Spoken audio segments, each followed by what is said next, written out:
submissions. One is my throat is bad, so please bear with me.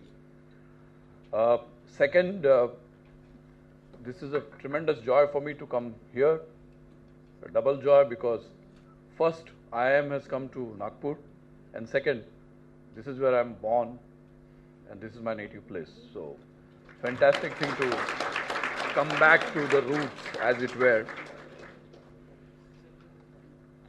Professor Soman has put me in a little bit quandary and jeopardy, because some of the thoughts that I had, he kind of stole my thunder. I think great minds think alike. I think so. We'll have a drink for that. Important thing is, when you open an innings, and that's what the panel here was prodding me and nudging me by saying that if you open that well, the program will go well. If you mess it up, you would have screwed up the program. So, it was implied. Now, problem is when you open, I'm not aware of the format, whether I'm playing test match, one day or T20. So, I don't know whether to bat like Murli Vijay or Rohit Sharma or Hardik Pandya. So, what I'll try to do probably is get some steady opening and then try and score some boundaries, if I may. First of all, delighted to be here this morning, and thank you for inviting the organizers. I think it's a great thought to have a discussion around something that is so central to every business, which is people.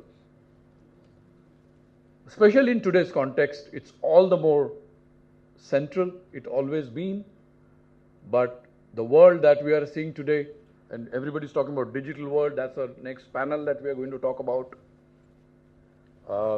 and so on and so forth. But I just want to bring your attention to something that recently happened, 9th of November. Two major things happened. Yeah? And can anybody say? Demonetization, with the result many of us who had not seen the queue stood up in the queue and continue to stand. Every day I go home, I am dreading what my wife tells me. So she tells me that you spend more time in office, now is the time, come back home on time, go to the ATM, bring me cash. And the other thing which happened, which is going to at least shake next 5 years globally, is you had Donald Trump, who's now going to be at the helm of the biggest superpower, as it were called, in the world globally. So when I talked to the organizers and I was asked, would you like to speak and what that would be, so I was told that subject could be my own, whatever I would like to speak to, and hence I thought of talking about changing world of HR. So do you want to sit where I was sitting? Maybe you will be able to have a look at that. Not that there is much GAN, but still. So the change is something that Professor talked at the beginning. For me, in terms of HR, from the time I went to school, I went to Jamnalal Bajaj to do my MBA in HR. Way back, moment I left Nagpur, I joined Bajaj and I passed out of Bajaj. And my first role was in a company called as Crompton Greaves, where I did 6 months of management trainee. And then they posted me in one of the largest plant in Mumbai, in area called as Kanjur Marg, which had some 5,500 employees. And 78 was the time, 79 when I joined was the time when we had tremendous industrial relations issues. There was a gentleman called as, wherever he is existing, I'm sure not in heaven, called Dr. Datta Samant, who used to be a union leader, and we had a recognized union in Crompton Greaves for ages. and there was a rivalry. So I joined the organization in June, and on 19th August, Babu, we had 13 murders inside the factory of the unit that I was looking at, ceiling fan. Now that was the baptism by fire into so-called, and we were then called as personnel managers. There was no word called as HR. We were called as personnel manager or IR manager, and little bit modified version came in late 80s called as ER manager, employee relations manager, personnel and training manager. And something happened in 92, 93 that changed the business model of the country. That's when we adopted market economy as the vehicle for growth versus the mixed economy that we used to have earlier. And I think that completely changed the way we were managing the businesses, and so changed the function. When you become part of a market economy, you are part of a global world. You compete with best in the world. And when you compete best in the world, you need to be best in what you do, which is quality of your product or services. And if you want to sell your product and services globally, then you also need to be cost competitive. And suddenly in the world of people, one word called cost came to the fore. And that's when organizations saying that, boss, get me most cost effective way of managing people. Those days, if you take a typical pie chart of cost in the organization, and I'm talking about, it was more manufacturing economy then, typically 65 to 67% will be your RMC, raw material cost. The next variable cost was people cost. People cost used to be typically 15 to 16% of your sales. So on the manufacturing or the raw material, you could do as much as little as it could be. Your second cost that organization started looking at was people cost, and that's when they said that if I have to have lesser people, then I must have better people. And therefore, can you now, between the people that I have, get me a better leader for tomorrow? Can you help me manage their performances so that I have the better ones rewarded better and not so good ones rewarded not so well?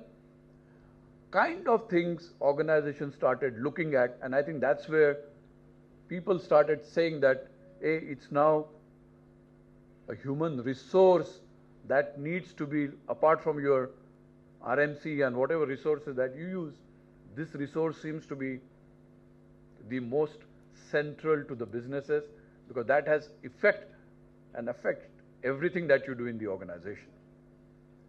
So that's something that I wanted to submit at the beginning of my 20 minutes presentation. But came 2000, 2005, and the paradigms around way we are managing businesses changed. And some of them I have put here, which is consumer economies is driving business realities now. In the HR parlance, and my panel will bear me out, is people need organizations versus organizations need people. This one paradigm changed the entire way, the way we are managing people. Simple. Recruitment was like selling, it became like marketing. In 70s and 80s, you advertise in the paper and people will queue up in front of your office for walk-in interviews and what have you. Versus, you have to go to campus today and tell them, listen how good I am. Please join me. Apart from this, I also give you career growth. Apart from this, I also do this for you. And in 5 years, I'll take you here. Which means the whole paradigm of managing people changed. With this one single stroke of paradigm that changed. We have a demography, we all know about that, which is an advantage today. Work-life cycle is crashing. Professor mentioned that. What I wanted to do in 35 years of work life, people want to achieve in 5 years of work life. All of you included in that. Which means what?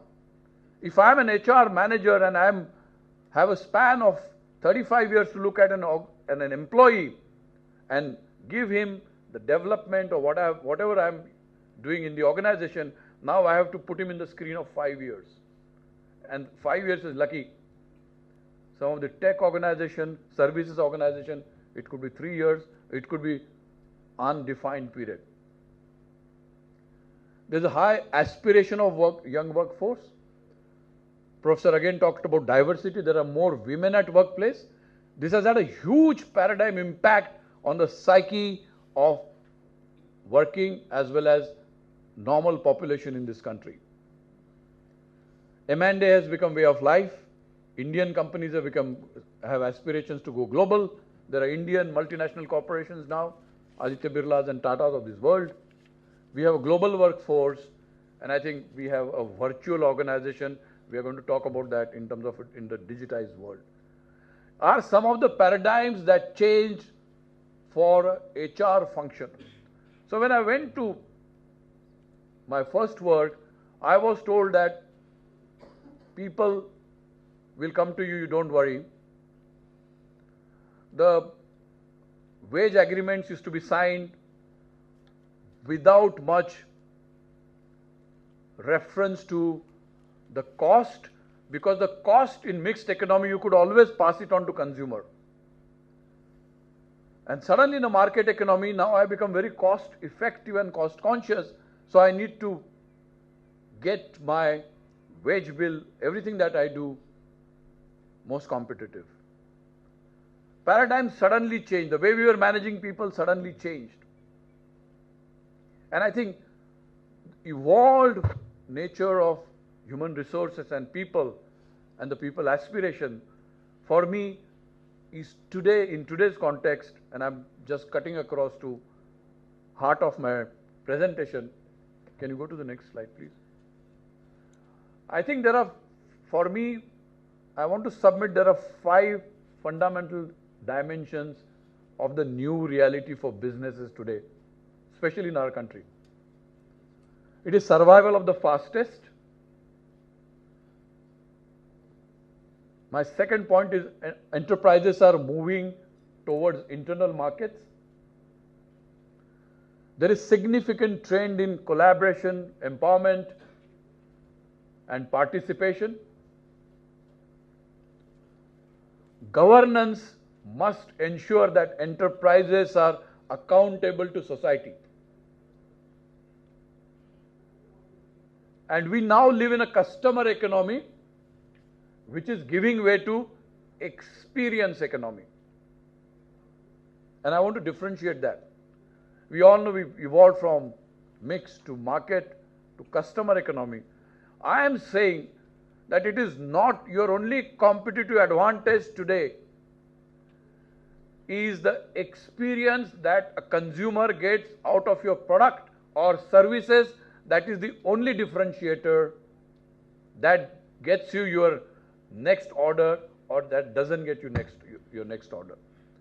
And therefore, experience with the product and services that organizations offer are central to success of every organization. No more geography, technology is a competitive advantage. It is the experience, and the people who provide that experience are the people who are working in your organization. And therefore, HR is the central to everything that you did in the organization, because experience economy is today existing as we speak in this world. I'm going to open each one of these. I'm saying survival of the fastest is every enterprise will need to adapt and change to manage in the new economy. The economy will be driven by speed, connectivity, and growth of intangible value. And that's where digital, virtual organizations are something that are very, very existing to our businesses today. We all know organizations like Uber. Uber is the biggest taxi aggregator, does not own a single vehicle.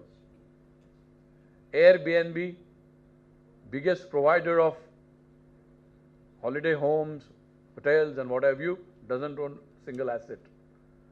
So organizations are becoming virtual organizations. How do you manage such organizations? They are no more the old saying brick and mortar. Is something that will happen, and there will be survival of only the fastest who is able to change, modify and run with the change, with the speed and efficiency. Large enterprise will be structured into smaller businesses, business units, and will rely on empowerment, entrepreneurial freedom and accountability for results. And we see that happen in organizations today. Every manager wants to lead a P&L role. So what are organizations doing? Every 3 years we visit the structures and we restructure the organizations, making smaller units of P&Ls, smaller units of products that we go to market with, because aspirationally everybody wants to lead a P&L role. So there are internal markets that you need to satisfy with in today's businesses. This will demand new models of governance and nurture an entrepreneurial mindset, and most importantly, it will build distributed leadership. Leadership is not going to be anyway now a classical triangle. Leadership is a distributed leadership. In the large MNCs you would have seen, I'm sure Basish will talk about that in organizations like Lenovo. There will be matrices where you have regional reporting, whether you have functional reporting, you have global reporting and the local reporting. The whole organization structures will see leadership that is completely distributed. You will have managers who are much younger in age. You will have leaders, and therefore for some of us who went to school earlier, this was a huge challenge. No more somebody calls you sir. Everybody is become kind of equal. Multiple leaders, organization. How do you deal with this? Is something that today's HR is challenged with. This is given work environment will need to focus on human values. People will be in the search and purpose and meaning to their lives. This is extremely central to human values and philosophy. As we are going global, digital, virtual organizations, social media savvy, there is a huge urge in each one of us is to find out what is my purpose and meaning of existence. And when I have that quest inside me, that quest does not remain outside office when I go to office. Because you are integrated emotional being. You carry that to your work. And probably organizations where I see purpose and meaning alignment to my purpose and meaning alignment, I stay with that organization. Else, there is a exit. So purpose and meaning, which was way of life 100, 200 years ago, because the value system, joint family, all that gave you tremendous purpose, value as you grew. Today, in a nucleus family, in a world, dog eats dog family, a dog eat dog world, when you are thrown in the In the competitive world, you become gizmo savvy, but when you are alone, there is that search that you have within yourself of what do you want, what I want to do in life. Am I want to work for all my 30 years? Do I want to contribute to society? Do I want to leave this and start something in Rajasthan and do work in getting water to the villages? Some of this quest is sitting inside each one of us. For HR it will be, how do I align that to organization? Next please. Governance must ensure that enterprises are accountable to society. And you are seeing this happen now. Suddenly CSR has become your competitive advantage. CSR has become your way of life. CSR has become your certification standards. In our country, we had to bring a law to say that 2% of your profit must be spent on CSR. Which means an enterprise realizes as they utilize society's resources, they would need to go beyond meeting only shareholder aspirations in order to meet societal expectations. Business enterprises, especially in developing countries, will need to engineer a convergence between creating shareholder value and societal development. Professor touched that briefly in his inaugural speech. You cannot be bereft of whatever you do in the organization of not talking about 4 P's. Planet is extremely, extremely important. And in realm of all this is happening, what are the models of managing people will change is something that one has to give a thought to. Next please. And as I said, customer economy is giving way to experience economy. Every employee would need to connect with customer. Even what we called as back office, mid office has a direct bearing on what he or she is doing to get that customer experience of your product or services. And therefore I'm saying every employee would need to connect with the customer. The customer has wider choice. The difference between products and services is blurring. The customer experience is now becoming the only unique differentiator.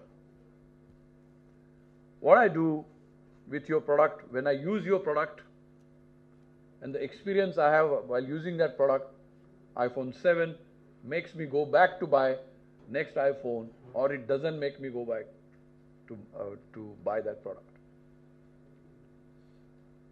As all of us know, Starbucks says that we don't sell coffee, we sell experience. It's not, there are same coffee available in CCD, there is same coffee available anywhere you go. They are saying that the experience of having that coffee inside my stores is the only differentiator that I have. And if that experience becomes enjoyable, meaningful, will that customer come back to me again? And that's happening to everything that we are doing around. So I'm coming back to people issues, which is the fundamental thing that I talked about. People need organizations versus organization need people. And in this realm, everything that we were doing around, you need to nudge me if I'm exceeding the time. Yes, then I'm nudging you. Okay, thank you. So the implications are people have choices, people are mobile and their commitment is short term. People demand much more. There is nothing called as, when I started, there used to be standard CTC packages. There used to be standard grade structure. It's thrown out of the window today. If you want a talent, you will have to pay for it. You will have to pay for it as per the market. You might upset an apple cart inside your organization, so be it, if that is very central to your organization in terms of a competitive skill, a competitive whatever the person brings to the table. There are newer models of employment he talked about. No more lifetime employment. People, we also work with some of the large MNCs, some of the where people work on contract. We have vice presidents and presidents today who work on tenured, 2-year tenure, and things like that. Retirement is thrown out of the window again. People work up to 65 easily, 66 easily. So newer models of employment are coming, and diversity is a challenge. And it's more challenge, not as a physical challenge, it is the mindset challenge. And the moment we talk about diversity, people think that more women employment, that's only one part of diversity. The multiple things that you need to look at in terms of diversity. So, implication of just people need organization versus organizational people has put this at the center of the way you are managing, or the way you need to manage your people now.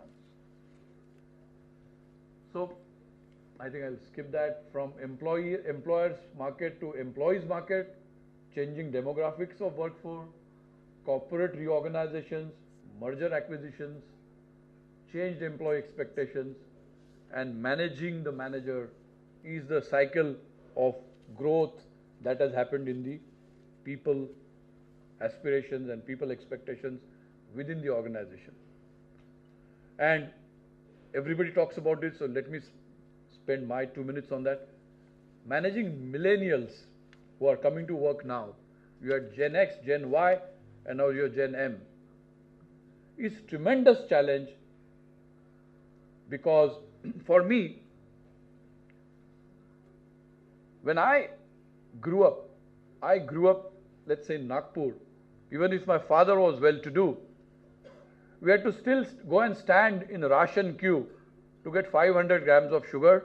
I'm talking about circa 66, 67, 68. Even if we had money at home, you had to still wait for 5 years to get MTNL telephone. Even if I had resources at home, I had to still wait for 7 days to get one cooking gas cylinder refilled. What did this make me as a manager? When I went to work, I carried this with me, right? Because the way you grow, you carry that becomes part of your persona. When I went to work, I became a manager who would always think that there is not enough for everybody in the world. Let me save this for tomorrow. I went to the world with scarcity as mindset. Please believe you me. I went to world by saying that everything is scarce here, and let me save it for tomorrow. So if somebody gifted me a new shirt, I would say, oh, this is September, Diwali is around the corner, I'll open it in Diwali. And I do that same thing to my daughter. Blink of a moment, she's back in her room, she changes and she says, how does it look? And she's out with her friends. This has changed around us. You need to recognize this. Because the generations born now is born with abundance as mindset. Because when you grew, you did not have to look for sugar, cooking gas, MTNL connections. You opened when you were a child, born in 90s and 91, 92, 93, what have you. You opened the refrigerator, you had all the brands existing of MNC companies in terms of chocolate, ketchups, and what have you. You went into the mall, you had all the brands that were available globally there. And I'm just using this as a metaphor. With the result, all of you, Gen Y, Gen M, are born with abundance as mindset. And you know what? That is beautiful. Because you go to the world by saying that there is enough for everybody. I have a space in this earth, and I will make that space my own. So I am born with scarcity mindset as a manager, and my new employee who is coming to my work is born with abundance as mindset. Now that is not synchronizing, and there are fallouts. And the fallout ultimately results in what we call very, very globally attrition. Attrition is an outcome of aspirational mismatches apart from rest of the reasons. I'm not going in there. That you will see that happen in your own life. I'm sure some of us will bear me out. Example, you go for a social wedding. Moment food is announced, me and my wife want to go first and have. And if my daughter is around, she tells me, cool dad, we'll get it later, don't worry. Don't go in hurry. What's the hurry? I might rationalize by saying that we live in Juhu and this is happening in Churchgate, we have a long distance to go. It is not that. It is the scarcity mindset that I grew up with comes to the fore. Ladies and gentlemen, please have introspection on this. This is purely the mindset different that we've seen that. And I think therefore, for people like us, people who are managing people have to unlearn and relearn their managerial strategies. As simple as that. If you don't do that, there is a fallout. So median age, these are all supply concerns for human capital here. I'm just jumping because I'm getting dirty looks already. 30, 24, go ahead please. Attrition is high churn leading to job inflation, wage inflation. Go ahead. So Indian enterprise is engaged in war for talent today because of the various reasons. And I think fundamental, this I wanted to bring it to everybody's attention. When I went to work and I started my work, the way our generation grew up, for me, work was life. Because I grew up like that. My parents would always say, study well, you will get a good job, you will get a good house, you will get married to a good girl, and you will have a car, blah, blah, blah. So there were milestones around what will I do. So to do all this, work was life. And you guys are telling us now, work is one part of my life. There is much more to life than work. And that's a fundamental difference again in terms of the perspectives of Gen M and Gen X. And this has huge repercussions in work life, personal life, and I'm sure some of you can reflect on that. I'm leaving it at that. So war of talent is central today. Go ahead please.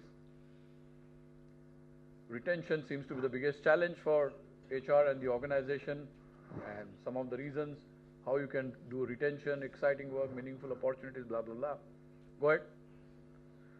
This is my, again, fundamental thing. Organizations will attract quality talent by offering a unique employee value proposition. HR will be challenged not only by external market, but also internally by employees themselves. If we want high quality talent, we need to offer them high quality opportunities. If not, they'll go to your competitors.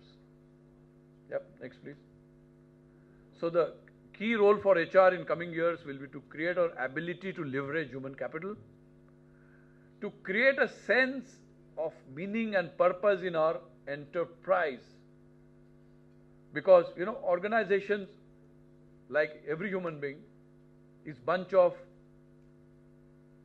actions and bunch of emotions.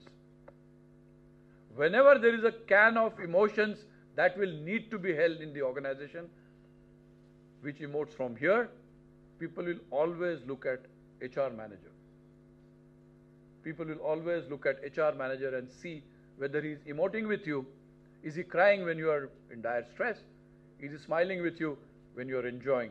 Is something that will remain central to HR function, which it is, and it will always remain. And I think HR will have to recognize that every individual has a soul. Every person who walks into the organization comes with his soul to work, not only with body to work. And do I engage that soul by creating such value proposition which meshes his values and beliefs into organization values and beliefs? And that's when we will have successful marriage. That will be very central to HR's role. I think there's one more slide. Therefore, how can enterprise create a vision that goes beyond mere commercial objectives? Yep. Employee value proposition for me is a glue of culture and values around which employees stick. So whatever you create a stickiness in the organization, that's what your value proposition is. Go ahead, please. So corporate India has to play a role which goes beyond creating shareholder value. There is need to contribute towards enhancing our social infrastructure, because companies will be able to compete only when nation is able to compete. We cannot do away with what can we do for our country.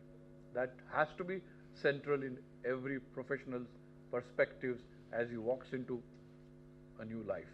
Yep. And I want to close this by saying that, which Thomas Jefferson said, I am captivated more by the dreams of the future than by the history of the past. I think we've done well in the past, but there is huge future that beckons all of us. In organization context, HR has a humongous role to play in ensuring that all of this meshing happens and we create winning organization at marketplace. Thank you very much. I enjoyed talking to you.